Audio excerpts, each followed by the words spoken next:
Roughly 100 million Americans are currently carrying medical or dental debt. Here's the part that surprises most people.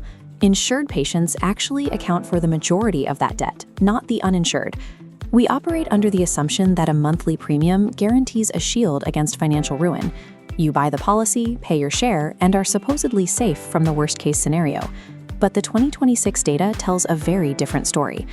This diagram shows total U.S. medical debt ticking up to an estimated $220 billion, a burden that now affects nearly 1 in 12 adults across the country. And as this trend line shows, the problem is accelerating rapidly. Between 2022 and 2024 alone, the share of U.S. adults completely unable to afford a $500 medical bill spiked by 66%. Last year, over 31 million Americans, more than 12% of the population, had to actively borrow money to cover their healthcare costs. And again, the majority of them already had coverage. The financial safety net American workers are purchasing doesn't function the way it is advertised. There's a massive mathematical gap between paying for health insurance and actually being protected by it. The primary structural driver behind this debt is the rapid rise of high-deductible health plans. These policies have quietly become the default option for the modern workforce. They now cover more than 50% of all privately insured workers in the United States. This bar chart breaks down exactly why these plans are so dangerous in 2026. The average ACA marketplace deductible has reached $5,304 for a silver plan and $7,186 for a bronze plan. Everything in this deep red zone is entirely your responsibility before the insurance company pays a single cent. If you are in a car accident or suffer a severe fall, you are instantly on the hook for those thousands of dollars. The hospital bills you for the immediate trauma care, and your liquid savings take the direct hit.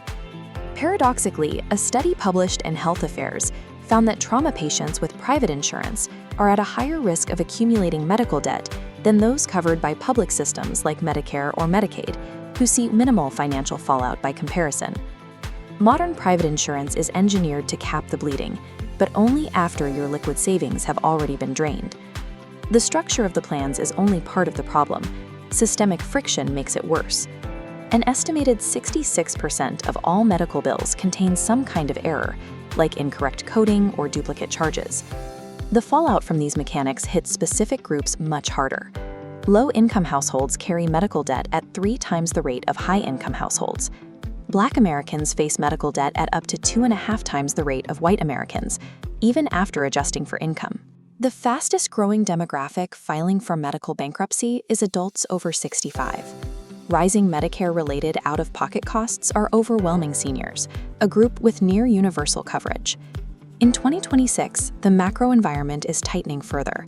Enhanced ACA subsidies have expired, insurers have proposed significant premium hikes, and Medicaid work requirements shift eligibility. Household financial cushions are shrinking exactly as healthcare costs peak. This pie chart illustrates the final, predictable outcome of these forces. Conservative estimates show medical debt is the primary cause for 10 to 14% of filings, but broader estimates point to roughly 2/3 as a contributing factor. Medical bills are the single largest identifiable category behind U.S. personal bankruptcies. Medical bankruptcy on this scale is practically unique to the United States. High-income, developed nations generally cover care through public systems or remove point-of-service payment entirely, preventing this kind of debt accumulation from happening in the first place. When a healthcare system relies on high deductibles and error-prone bill-first mechanics, a physical health crisis mathematically guarantees a personal financial crisis. Because the system's default state offers no true protection, you have to act as your own aggressive financial auditor.